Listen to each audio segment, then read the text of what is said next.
Okay, we'll get started now. Thank you everyone for joining us tonight. My name is Matthew Victor. I'm the president of the Good Governance Project, a new initiative affiliated with BC's Klaus Center for Constitutional Democracy. Our mission at the Good Governance Project is to advocate for faith in democracy and for democratic structures worthy of faith, which makes for a highly relevant transition to our topic for tonight, which revolves around the question, what can faith and scripture teach us about democracy and community governance? A few quick announcements before we get started. Unfortunately, there was some miscommunication with Reverend Irene Monroe, and she will not be joining us tonight. We will certainly miss her voice, perspective, and wisdom, and I encourage you all to seek out and read her work. She's fantastic. Second, the Good Governance Project has recently released its new digital public space, which I am about to post in the chat.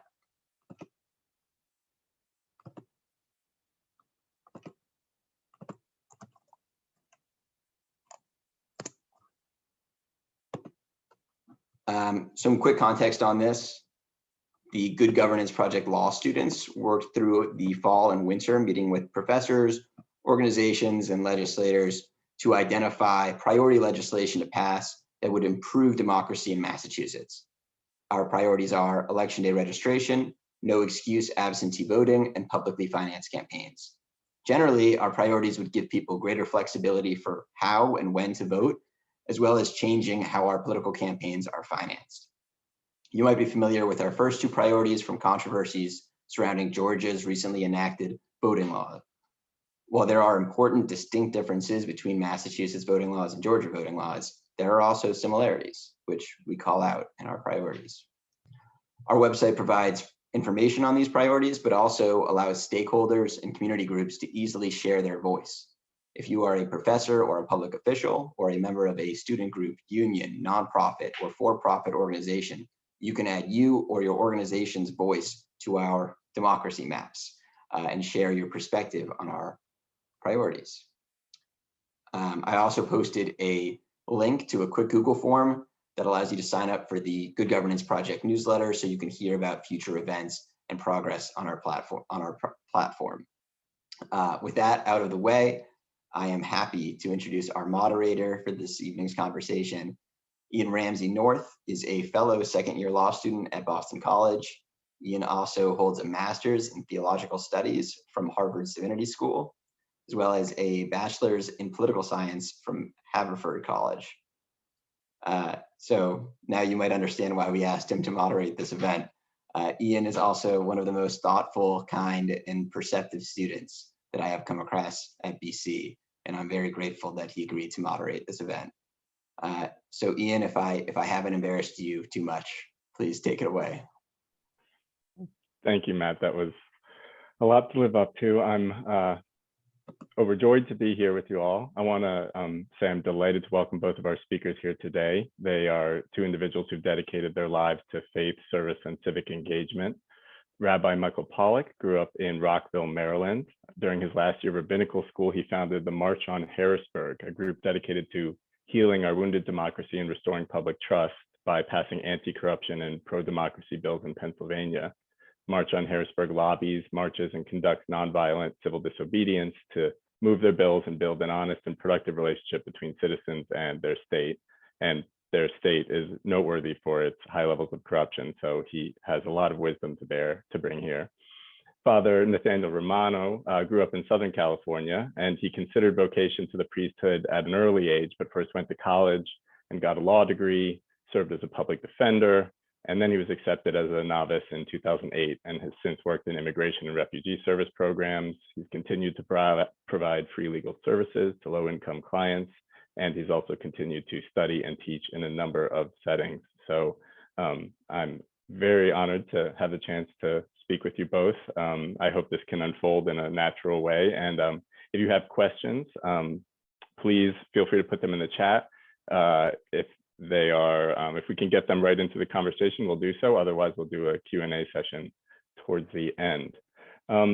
Rabbi Pollack, I was hoping to just hear a little bit more about sort of your journey as an individual. I heard somewhere that you described your upbringing as something of a blue bubble, that the politics around you were fairly homogenous, and that you only sort of later, after touching politics, began your rabbinical studies and then devoted yourself to both faith and politics. So I think that's a good entry point to a sort of question about the relationship between individual formation, vocation, a sense of purpose as an individual, and civic engagement. I'd like to know where faith came into that for you. Did it overlay of already political orientation? Did it completely transform it? How would you sort of describe that? Yeah. So my life story here. So, once you kind of look at in the face of the political machine and you see it for what it is, it can be a bit disheartening. It can be a bit disillusioning, especially if you've grown up thinking, politics is the way to make change in the world, that the government is one of the bigger change agents in the world. And if you want to heal the sick, if you want to house the homeless, if you want to feed the hungry, if you want to shelter, you need to go through the political system. For better or for worse, government has a hand to play in all of these big decisions that govern our lives. And so once I looked into the face of that government and that political system, and what I saw was corruption. Plain and simple. I didn't quite recognize it at the time. I wasn't really able to even name it, beyond vague things like money in politics but I was an intern at the Democratic National Committee in 2009. And that was when I really looked into the face of how our political system works. They put me in the fundraising department. So I saw the checks coming in and I saw the policies changing on the back end. And it was almost too well laid out in a corrupt way. Literally the checks from Independence Blue Cross come in, and a few weeks later, the public option is no longer part of the Affordable Care Act, and it's gone. Billy Towson, who famously retired from Congress and took a $3 million job lobbying for Big Pharma, he would come in with an army of lobbyists, and a couple weeks later, the giveaways to Big Pharma were not going to be touched. You could just see the cause and effect really clearly. And that was very disillusioning. And so I kind of abandoned the track that I was on at that time, which was to go to law school and go into the world of government and politics. And I looked around for the happy people in life, and they were the rabbis that I knew, the rabbis who I had grown up on the same block as, or whose kids I was friends with. My cousin is a rabbi. They seemed to all kind of have a different perspective on life. And going to rabbinical school was a way for me to kind of approach these deep issues of corruption that I'd encountered, but approach them from a place from a non-political place, from a perspective not of Democrat versus Republican or liberal versus conservative or any of that stuff, but from a place of going for a more expansive morality in the public square, going for justice, going for peace, and going with a vocabulary of nonviolence and not a vocabulary of partisanship and all that nonsense that drags us down. So I think being able to approach the political work with the religious training has been incredibly helpful, really, really, really, really helpful. And I'll shut up there for now, but I'm happy to talk about this for the next hour. Well, and that's what we're going to do. So you're in the right place. Father Romano, similarly, if I understand this correctly, you felt a calling, but delayed a little, went to college, went to law school, worked still as a secular lawyer, I guess we could say, but then turned towards the priesthood. Could you describe that process and also sort of where the public service and civic engagement has been interwoven throughout that course? Sure. Yeah. No, it's very similar to what you had just described. Yeah, I grew up what we sometimes call a cradle Catholic, and for at some level, like, oh, well, you could be a priest was always in the back of my head. And as Rabbi Pollack, as you were saying, like I knew lots of priests who seemed to really enjoy their life, especially when I got to college. I went to a Jesuit school in the Midwest, Marquette University, and the Jesuits I knew there really seemed to enjoy their life, their work. And I was like, yeah, there's a lot going on here. And so I thought about it, and then ultimately sort of didn't pursue it at that moment. I was like 20 years old, and I was like, can I really make this kind of a life choice right now? I need to get a job sometime. I need to, like have a little more experience. But growing up Catholic, we just sort of imbibed like some of the basic, like we weren't a particularly political family. We weren't particularly like real in depth in any like theology, but like some of the real basic, like caring for one another. And like I remember like, we would always, like they would have in Christmas time, like you could pick an ornament off the tree in the parish and would have a family name, and like, oh, this family is looking for X, Y, and Z. We'd always donate. We'd always participate in service drives. Growing up in a Catholic school, like that sort of sense of we're here for each other was just part of the background, part of life. And in many ways, that's really what motivated me into law school. Like, where is a place where you can do service? Where is that sort of leverage? And I ended up going to a public law school, University of Wisconsin. And one of the things that attracted me to it was this idea that law in action, right? The idea that law is a place where we're going to make changes for the better, right? We're not going to just make changes, for ourselves, but for the broader community, and then it was actually my practice. I was in a small firm. We did a lot of public defender referrals. We did a lot of family law cases. And one of the deep movements in my own sort of spirit as I was working with my clients was wanting to do more and seeing how much there was still a brokenness.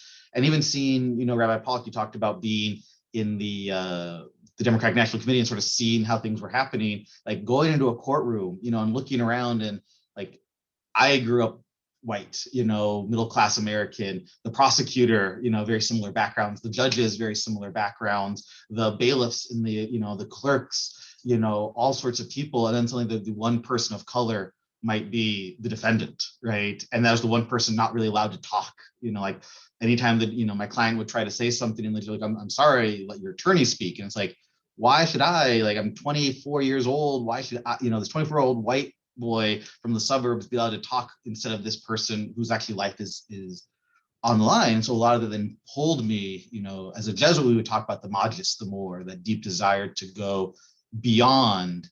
And ultimately it led me back to that desire for priesthood, led me reconnecting to several Jesuits, including there's a great Jesuit at Marquette who's also a lawyer.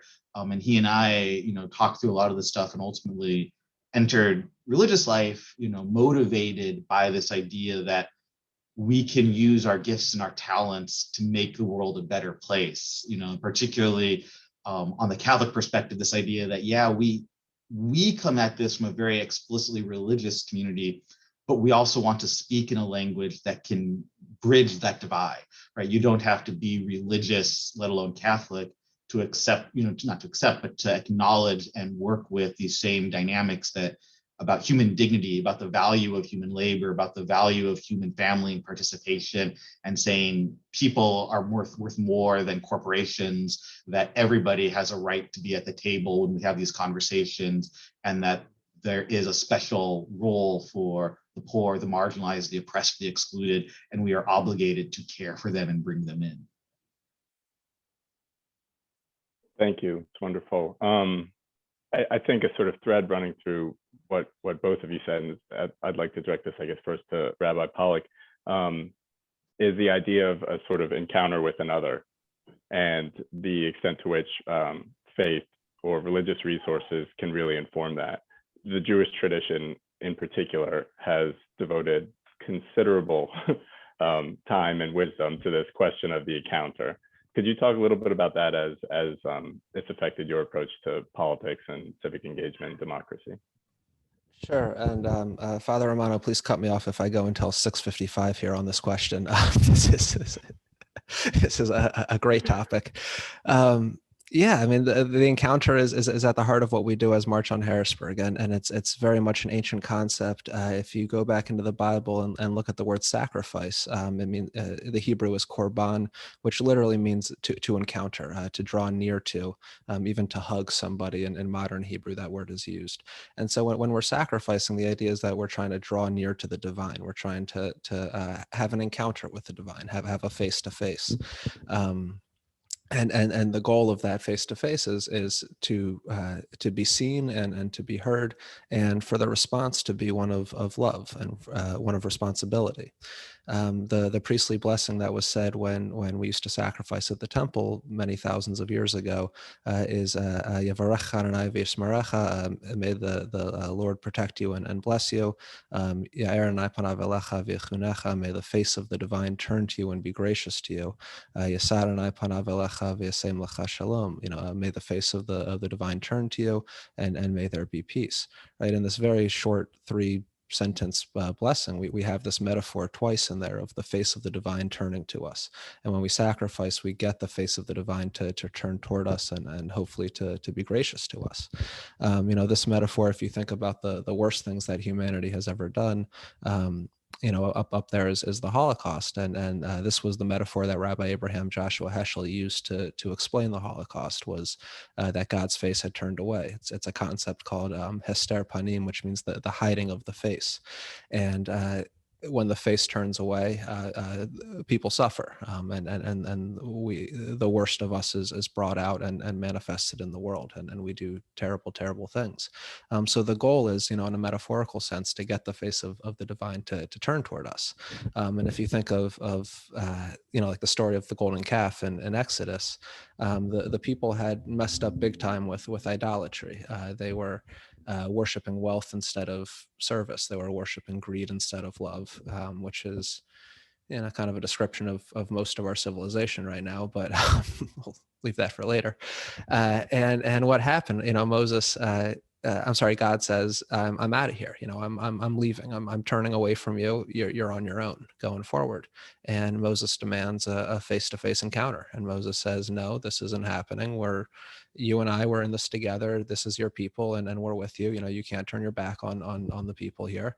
And we need to figure this out. And they basically have a sit down on Mount Sinai, and God comes around and eventually says, okay, I'll stay with you here. So that type of tenacious, nonviolent encounter, nonviolent sit-in, whatever you want to call it, is really at the heart of what we do as March on Harrisburg. And the place where you sacrifice, of course, way back when was the temple.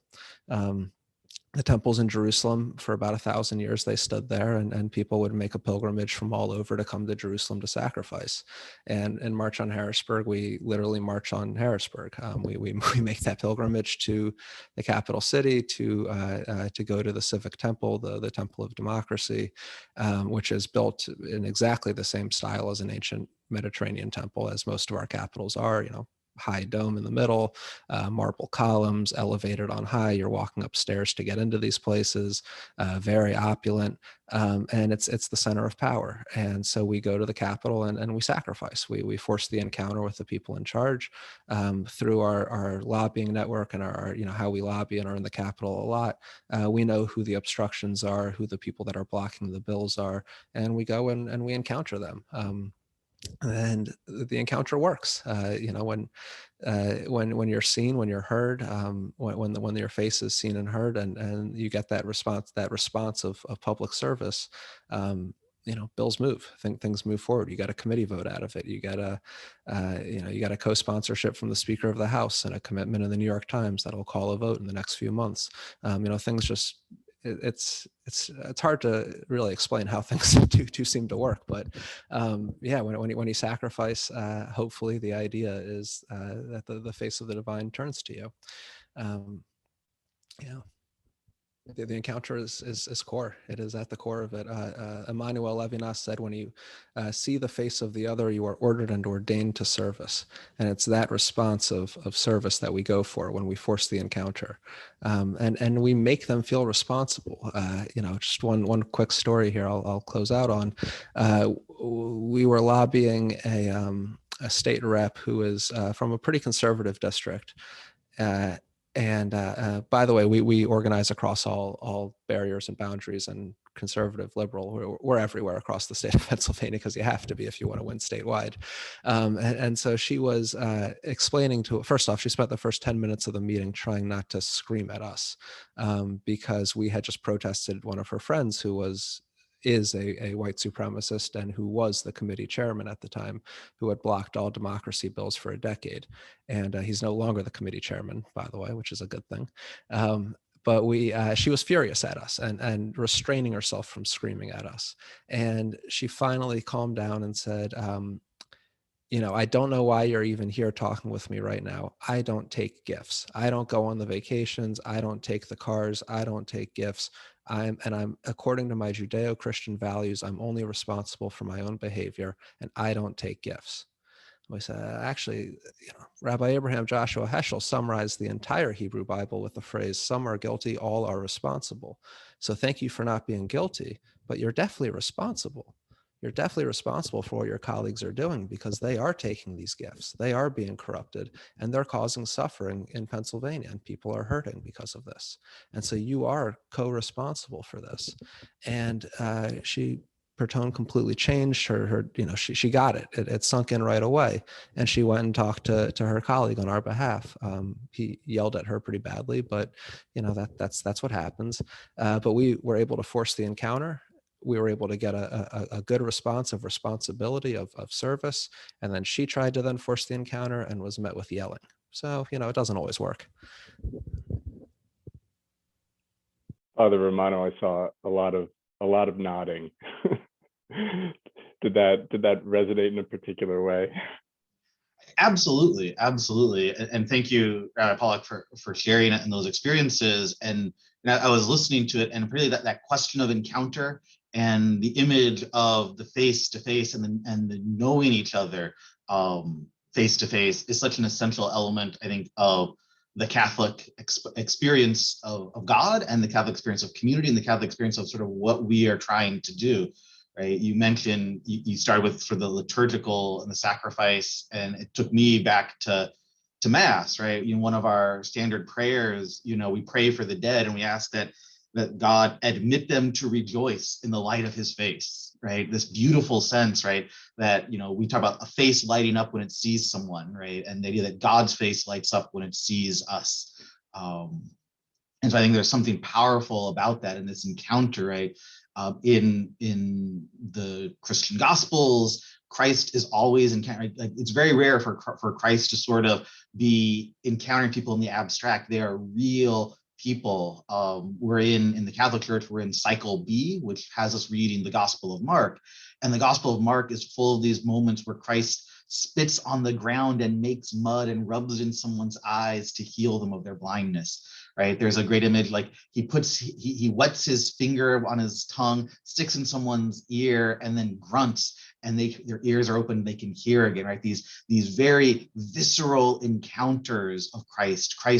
There's a beautiful image. The rich young ruler comes, says, "What must I do to earn eternal life?" And Christ says, "Well, follow the commandments. Honor your parents, don't lie, don't cheat, don't kill." And he says, "I've done all of this. What more?" And it says Christ looks at him and loves him. Right, and then says, "Go sell all you have, give it to the poor." And that's a bridge too far. That's been a bridge too far for 2,000 years. But I think like that sense of encounter is so real, right? And it continues, right? The church emphasizes over and over again that when we see the face of someone else, we are seeing the face of God, right? That God is truly and absolutely present in the women and the men that we encounter, and because of that, there's an obligation upon it, right? Again, that I had not heard that line. Some are guilty, all are responsible. But I think it powerfully encapsulates the church's approach to social questions. That there are these structures of sin, and it's not really a question of like who's responsible, as opposed to, well, what do I owe to my sisters and my brothers? There's a powerful line from one of the early church fathers. I want to say Chrysostom, but I might have that wrong. But he says, basically, if you have food on your table, it's because you ripped it out of the mouth of the poor. If you have a cloak on your back, it's because you've ripped it off the back of the poor, right? This powerful sense that our private property ought to be protected, but all property is held for the benefit of the community. And that if you have enough, and your friend, your brother, your enemy does not, you have nothing to do other than to give it to them. Like, if you don't give it to them, you are committing a sin, right? Because we are obligated to bring everyone up with us to the extent that we can, right? Short of like, not everybody is called to give everything they have, but we're all called to give what we can. Thank you for that, Father Romano. I was struck, Rabbi Pollack, in your story by the fact that a legislator said, my Judeo-Christian faith demands this of me, that you were able to say, actually, let me try to reframe your Judeo-Christian faith for you, and that made it in. So often, profession of faith or some principle grounded in faith is a conversation stopper, and people feel empowered and entitled to have an unquestioned understanding of their own faith. And I wonder to what degree that might be that you were in person, and we're so accustomed now to making statements about faith and morality through a screen, as we're doing now. I was wondering to what extent you think your success in the March on Harrisburg is grounded in that very physical human encounter, whether you think you've had success with more virtual interventions in activism, or what your thoughts are, I guess, generally about the kind of way that our civic spaces have been moved into the cloud and into sort of digital sphere. Great questions. This is a fun panel.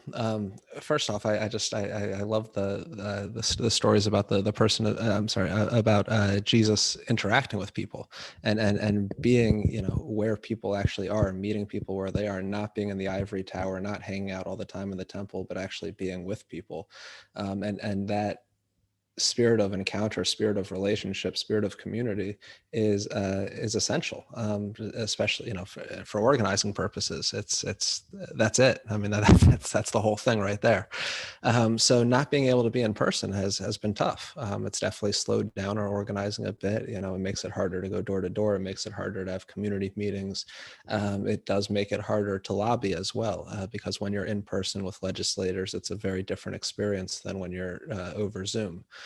For example, if you're over Zoom, and they have 6 staffers on the call with them, you're not going to actually get an answer from the senator. You're going to get talked to by those 6 staffers. But when you're in a room, you can stare right at him and go, Bob, I'm talking to you. What do you think about this? You can't do that kind of thing on Zoom. It changes the dynamics a whole lot. So it's been harder in those regards. It's also been nice and positive in a few ways. It makes statewide organizing a little bit easier. You can, people can jump on calls from Philly and Pittsburgh and be in the same space, virtual space together, without having to drive 3 hours and meet in the middle.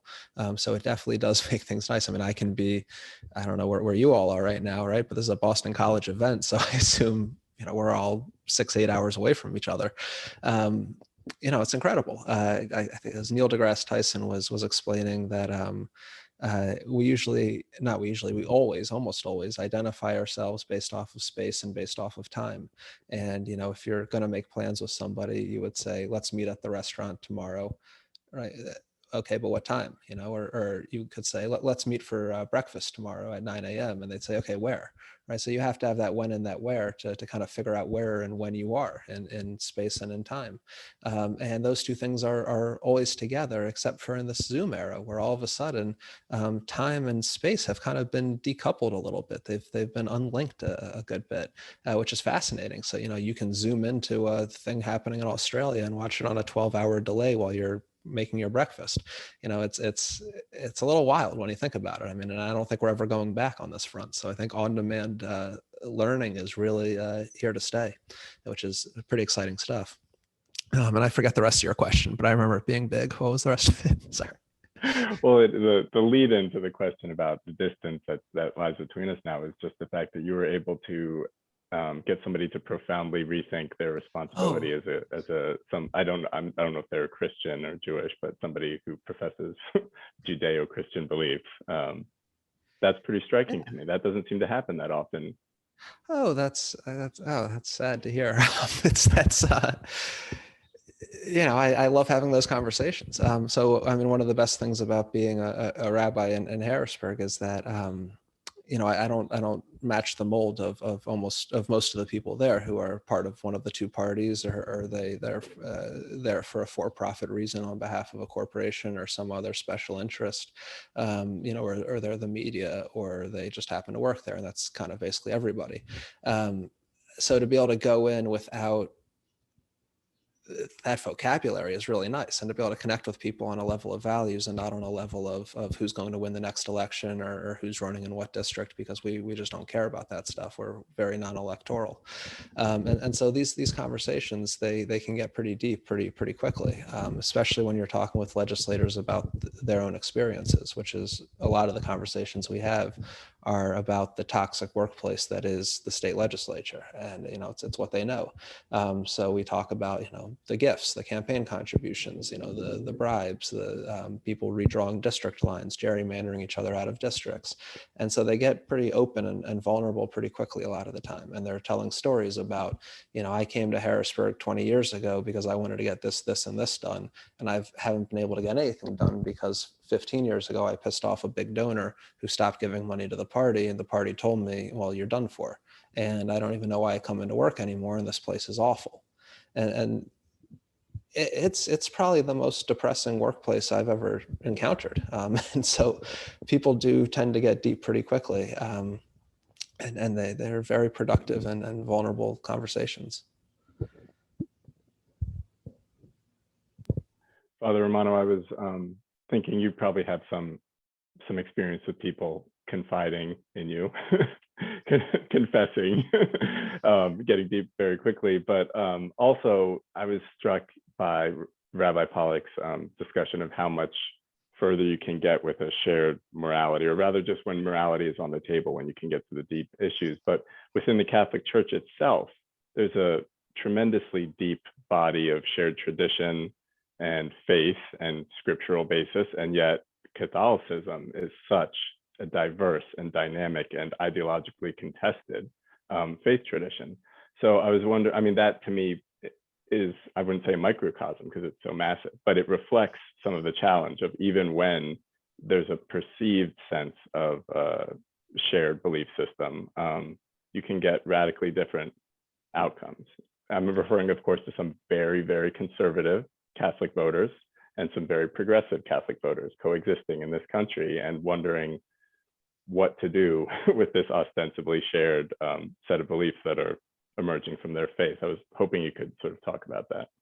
Sure. Yeah, no, absolutely. And I think it's grounded in that shared experience, and that everybody at some level desires connection and relationship, right? Like there's very few people who never want any relationship with anybody ever. There's some people who, like, as a response to hurt, get to that space, I think. But like, especially people who are struggling, they want to reach out to somebody who feels safe, right? I remember one time when I was working, this was after I was a Jesuit, I was working at our civil legal clinic at Creighton University, and on a case, and was talking with opposing counsel. And then after we talked about the case, and then he was like, well, you're one of the Jesuits over there. I was like, yeah. And then he poured out like these deep, and I was like, what? Like, am I supposed to be billing for this? Like, I don't know what's, I think there's definitely like some component, and even in like the church, right? The church is very divided, right? Like Joe Biden is president, is Catholic. Nancy Pelosi is Catholic, but you also, John Boehner and Paul Ryan are Catholic, right? On the Supreme Court, right? Like you had, William Brennan and Justice Scalia were both Catholic. It's like these wide divides over some of these things. But I think that shared experience and that shared language and the shared sort of grammar of faith is so important, right? Like you can walk into like a Catholic ritual and just say Hail Mary, and everybody there sort of snaps back into and can recite it.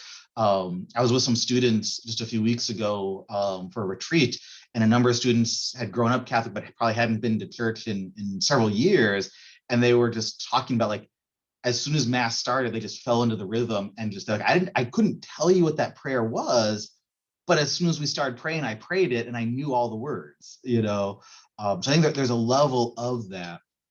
And even at the sort of the ground level, even before all of that, like to be able to sit down with somebody, as Rabbi Pollack saying, look them in the eye and like say, I hear you, I listen to you, I share something, even if it's just one small bit of this tradition together.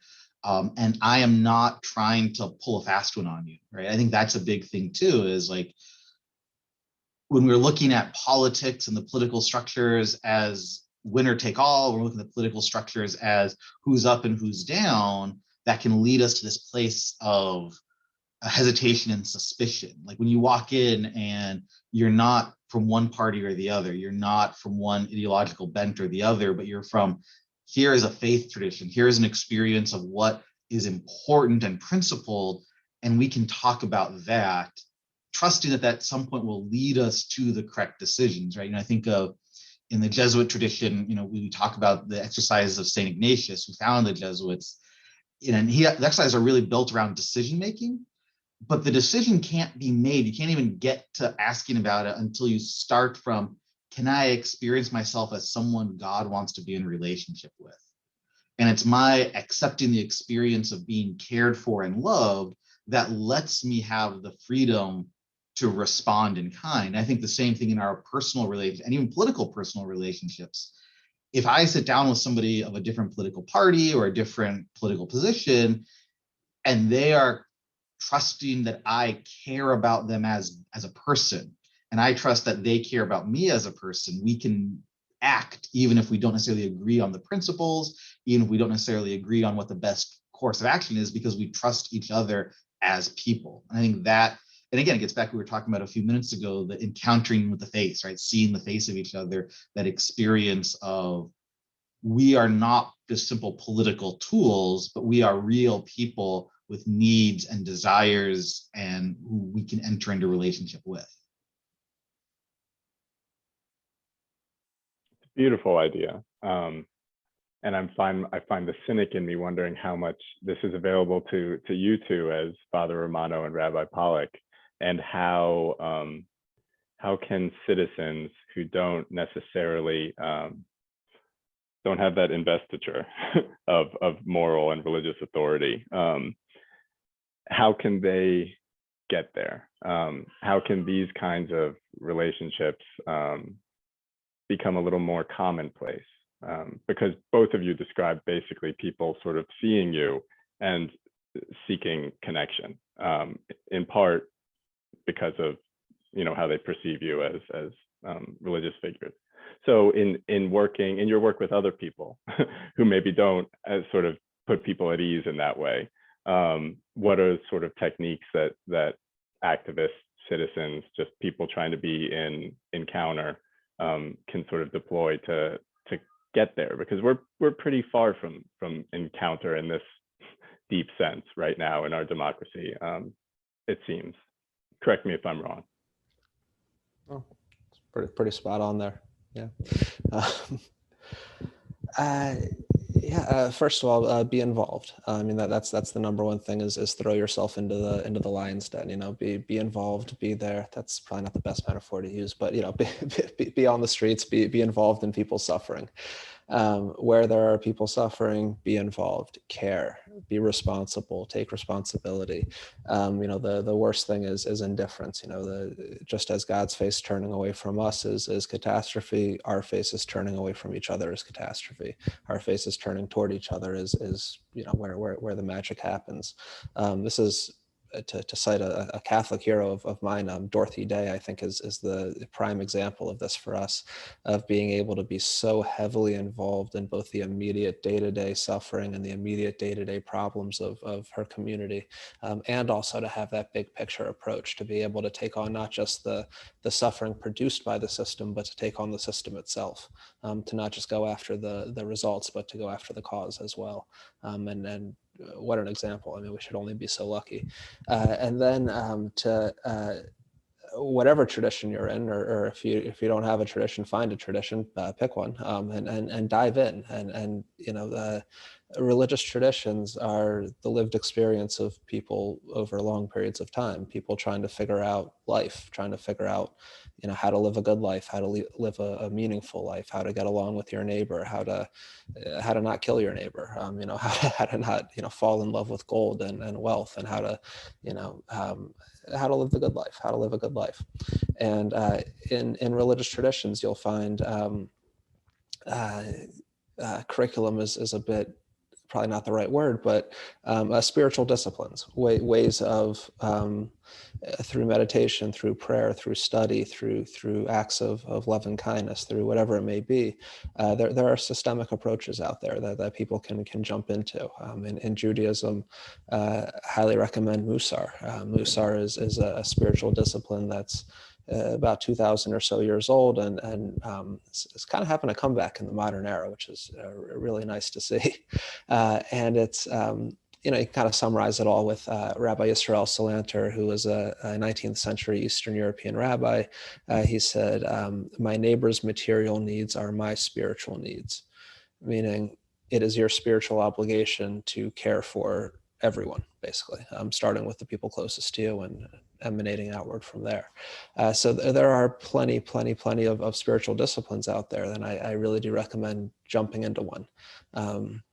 And reorienting ourselves a little bit out of, I recommend picking a tradition that is not completely immersed in or emanating from even this world that we're in right now, because you need to get a little bit of removal from this world, from this civilization, to be able to see it with a fresh set of eyes.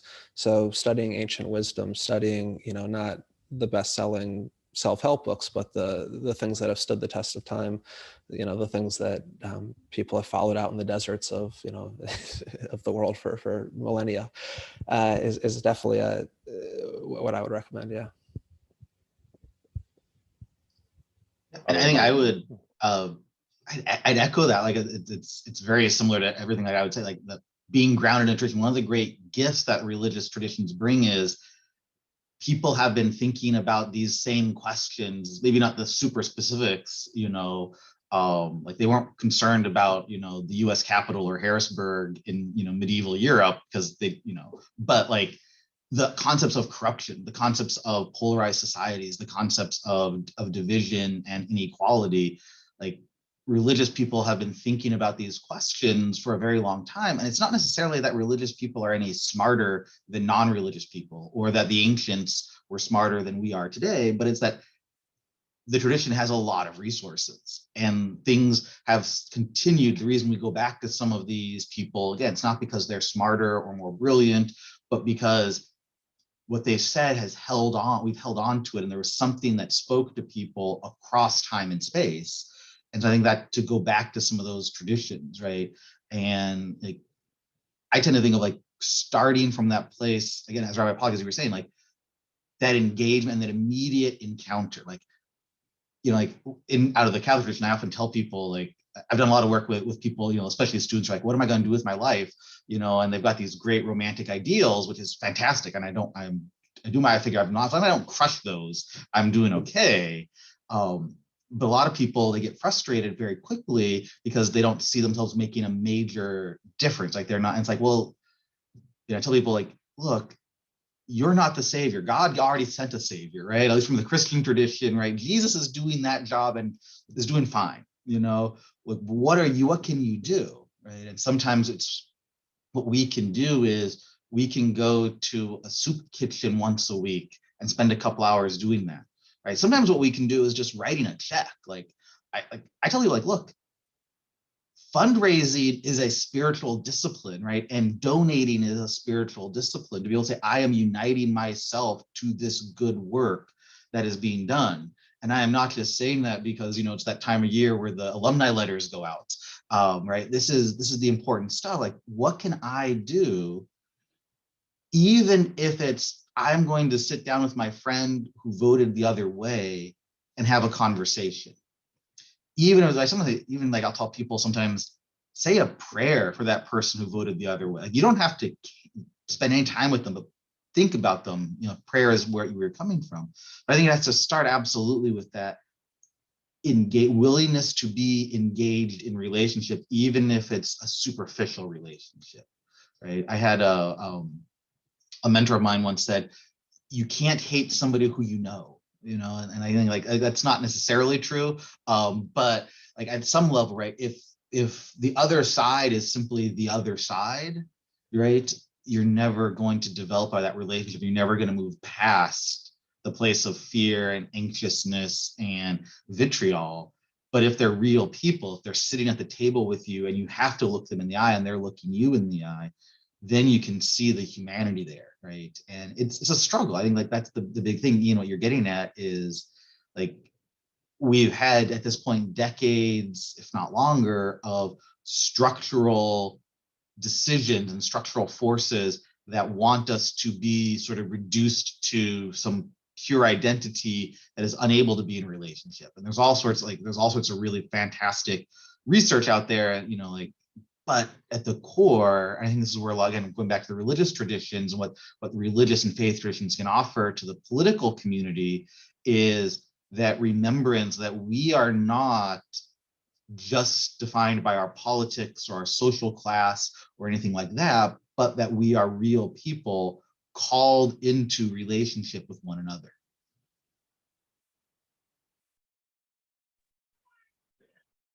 I think it's a beautiful, beautiful idea. I'm also just thinking about, I feel there's a sense of privilege in being able to enter into a relationship from a position of relative safety, right? We on this panel are three white men in, positions of relative comfort. And at this point, there's such a sort of increasingly, the history is there for centuries, right? But we are reckoning in a more and more concrete way right now with hatred and violence and the marginalization of some of the most vulnerable among us. And sadly, to some degree, and once again, you can push back on this with me, but there feels like there's a partisan divide on even the sense of urgency about some of that. So I guess for me, the question is, to what degree is encounter something that can only occur after, from a place of safety, or what precedes sort of entering into that confrontation for those who don't feel safe at this moment in our politics? If that makes sense. I'm sort of trying to puzzle through this, but I'd love to hear what you think about that. Yeah, I think I'm going to sound a bit harsh here, and I know it. I think you got to get there. You got to get to the place where you can reach out and build those relationships and force the encounter. And that's part of the work is to get there, because if we don't get there, this whole thing falls apart and the suffering continues and gets worse. And before you know it, the Antarctic ice shelf is melted and we're all drowned. So you got to get there, or before you know it, we've nuked each other to death, or before you know it, there's another pandemic that's even worse, or before you know it, 750 people a day are dying from symptoms of poverty in the US. And we're already there actually at that one. And so, we got to fix these things. The house is on fire and there's somebody there spraying gasoline on it, and you got to go tap them on the shoulder and say, hey buddy, please stop. This is not okay. And actually a better metaphor would be, you got to go wake up the neighbors and all together go stop the guy from dumping gasoline onto the burning fire.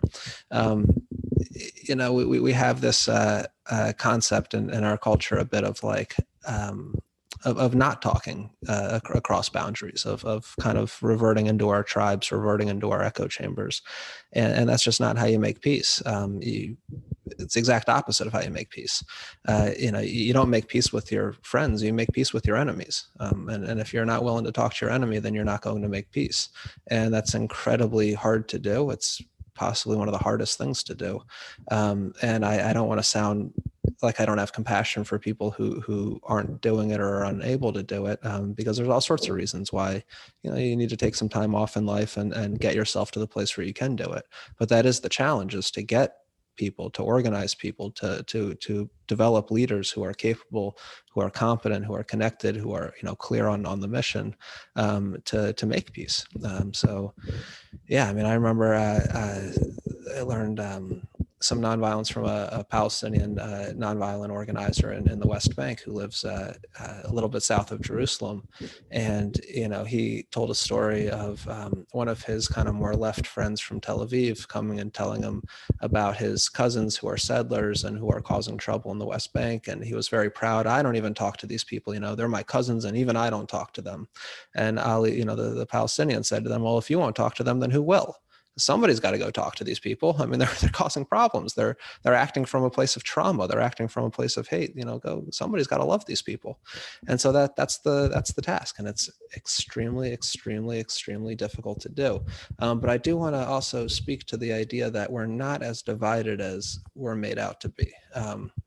It's been my consistent experience again and again and again of I can go to anywhere in Pennsylvania and ask the basic questions. How's your health care? How's your kid's school? How's the road out in front of your house? Are there potholes in it? How's your tax rate? And the answer is clear across the board. I'm hurting, I'm suffering. 1 in 8 kids in Pennsylvania is living in deep poverty right now. 40% of Pennsylvanians are at risk of eviction. I mean, people are struggling. And when you can talk to that suffering and join hands across the political divides, you start to look up and you start to realize that we're all being robbed from a ruling class that doesn't have our best interests at heart. And that ruling class puts a lot of money into propagandizing us and into keeping us divided, into using media, into using political rhetoric to divide us into neat little boxes where we can be divided and conquered, where if you live in this area, you vote this way, and if you live in that area, you vote that way. And if only our party could just win a couple more seats, we're going to take everything and make the world all better. And it just kind of goes back and forth between two groups, almost like a cartel. And big money rules the day at the end of the day. And so if you can actually reach across these artificial divides of suburban versus rural versus urban, or blue versus red, or religious versus non-religious, black versus white, all of these divides that are sunk deep into our society, and organize that moral fusion working class movement, I mean, that's how we win. That's exactly how we do it. And that's the plan.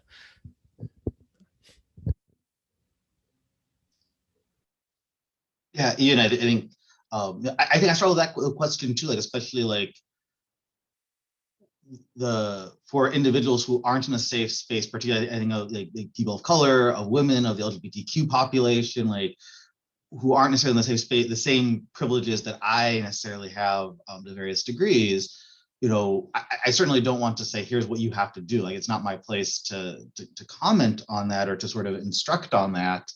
So it becomes like, what can I, as somebody who is privileged, who like I'm wearing this collar, like I have a skin color that matters. I have this privilege in a job and things like that. So what can I do to welcome that? And I think part of it is like, can I allow myself to be a safe space? Can I allow myself to be a person who is open to relationship, where people feel that they can enter into that relationship with me? And then recently, what Rabbi Pollack, you were talking about, that can I bring others who share that privilege, those privileges that I have, into that space as well? And can I bring them to a place where they are willing to become safe places themselves for relationship? And I think that's like, it has to start from that encounter. And like, this is one thing, is like that question of like people talk about cancel culture these days, and it's not a great term, but I think like there's something to like, at some level, yeah, we want to isolate problematic and dangerous and violent and abusive behaviors, but we also want to be able to say, how can I bring that person to a place of conversion, right? It's not about, I need to let everybody be at the table as they are, but how can I bring this person to the table, like where they're not going to start a food fight, right? Like they're not going to throw the table, over just because they don't like something, but we need to enter into this. I think it was Pope Benedict, actually, he's made a comment once where he said something to the effect of, the greatest scandal of the kingdom of God is that the oppressor and the oppressed will sit together at God's banquet table. And there's a part of us that just does that, resists that. And so, but it says, well, for me, who has this privilege, how can I let go of my resistances?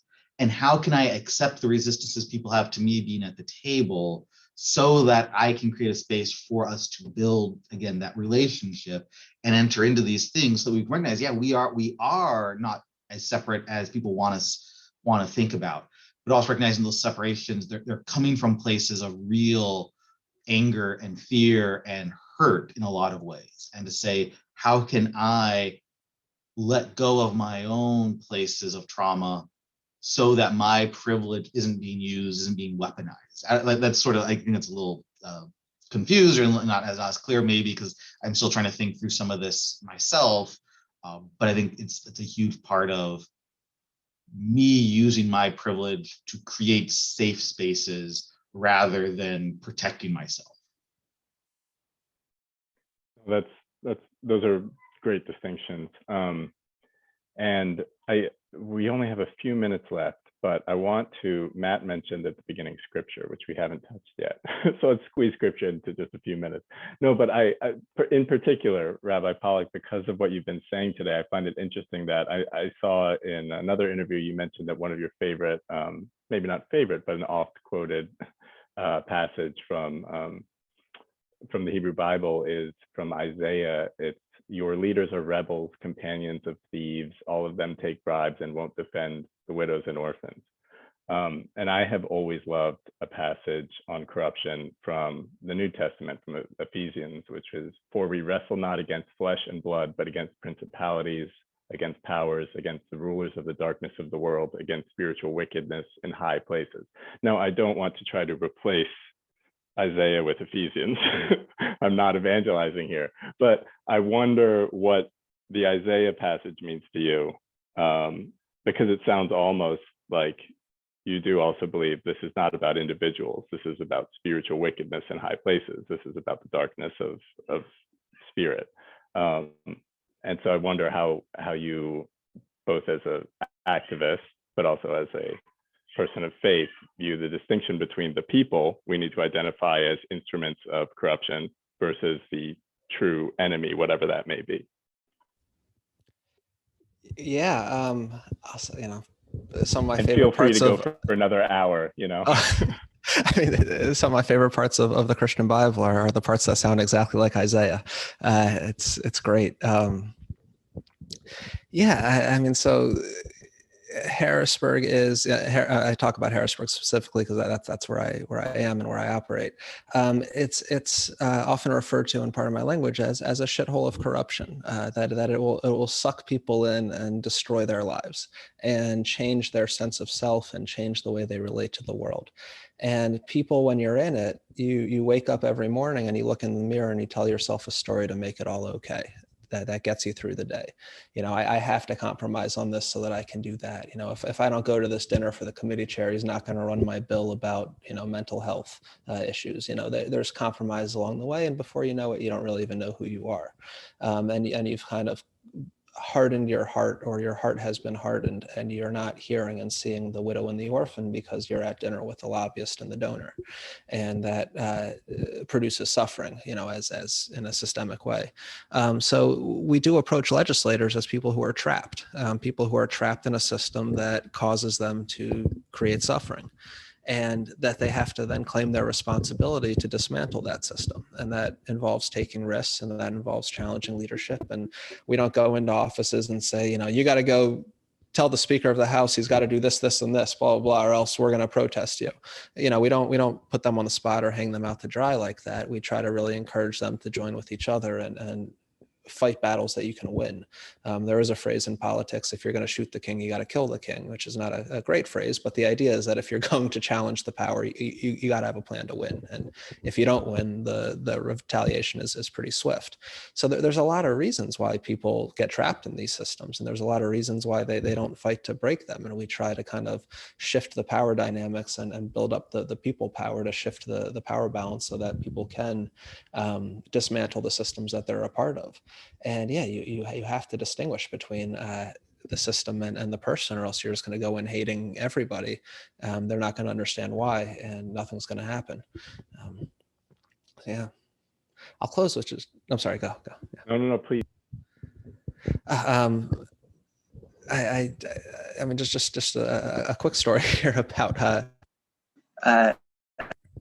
you brought up the Christian Bible, so I just have to tell the time about when I went to the Church of the Holy Sepulchre in Jerusalem, because it was just such a stunning moment, and how I chose this path to go down in life. I was in the old city of Jerusalem. I'm Jewish, so I was a tourist in the Church of the Holy Sepulchre, and I walk in, and I think it's where Jesus was resurrected, is this holy site. And off to the left, there's this giant shrine with people lined up, around the corner of the shrine, and they're weeping and they're holding incense and beads, and it's a very, very, spiritual moment for a lot of people. And I walked around the back of the shrine, and in the back there was this closet, and in the closet there were two people dressed in monk's clothing, and they were sorting money. They had dollars and dinars and euro and peso and yen and shekels, and they were sorting money, and these were the money changers at the temple, and it blew my mind. And so I went and I talked with a Palestinian Christian friend of mine, and I said, what's going on with the church? And he described this eternal problem of corruption. And he said, the money comes in through these tourist sites, it stays at the top, it doesn't get redistributed, priests drive BMWs while people go hungry. The church is falling apart, it's collapsing. It's like a body where the head has been decapitated. Because I think it was Paul who said the church is like a body. And when the head removes itself from the body, it stumbles around and it causes damage and people get hurt, and there's a lot of suffering. And that's the problem that we're living through right now. And so we need to go in and understand that not every cell inside of the head chose to remove itself from the body. Some of it just went along for the ride, and that we need, every cell in the head to join together to, get back onto the body and then straighten the ship of state. So. Father Romano, I wish we could keep going all night, but any final words, perhaps? Sure. Yeah, I'll just. Yeah, I wish I could. I tell my students I'm a Jesuit and I'm a lawyer. I can fill as much space as you will give me to fill. But I think, like, on the question of corruption, I am a clergy person of the Roman Catholic Church. I am acutely aware of corrupt institutions, right, over time and space. And I think it gets back to, right, if we go back to Scripture, one of the constant refrains and invitations that Christ has in the Gospels is sell what you have, give to the poor, and then follow me, right? And this is one of the recurring reform in the church, always takes the space of giving up privileges and giving up, money and resources and letting go of it, and I think Rabbi Pollock, you brought up Dorothy Day, who is just this powerful witness. Catholic workers refused even tax breaks, right? Because they said, no, we are not going to be a part of this system, and we are going to build another system. I think that's the invitation that for people of faith, we can build something new, right? Christ was executed for treason and sedition, right? He made himself into a new king and a new God, right? That's, I think, a huge part of it. And it doesn't necessarily, you don't have to be Christian or religious at all to recognize that what we are called to do in these places of good governance, right? Getting back to the topic, right? The title here, to do good governance requires building something new that takes into account the real people at the core who are really impacted by these decisions. And that requires asking people who have privilege to let go of their privilege, people who have been exploited by those with privilege to, embrace the people who exploited them at some level and to say, I can let go of my hurt, recognizing that it doesn't mean we're going to get rid of all of this. And that's a difficult problem across the board. But I think that's what we're called to do. And faith offers us those resources to begin that process of reform, rebuilding, and reconciliation. Thank you. Thank you both so much. This has been wonderful. Thank you to everybody who joined us. There's a link in the chat to the Good Governance Project website, as well as a link to the March on Harrisburg. I want to thank you both so much for taking the time to speak here tonight. And it was a pleasure. Best of luck in all of your work, Rabbi Pollock, Father Romano. Thank you. Thank you for the invitation. It's been wonderful. Thank you, Rabbi Pollock, as well. Thank you. Thank you. It's been great to meet you and talk with you, and Ian, well done. And yeah, thank you all.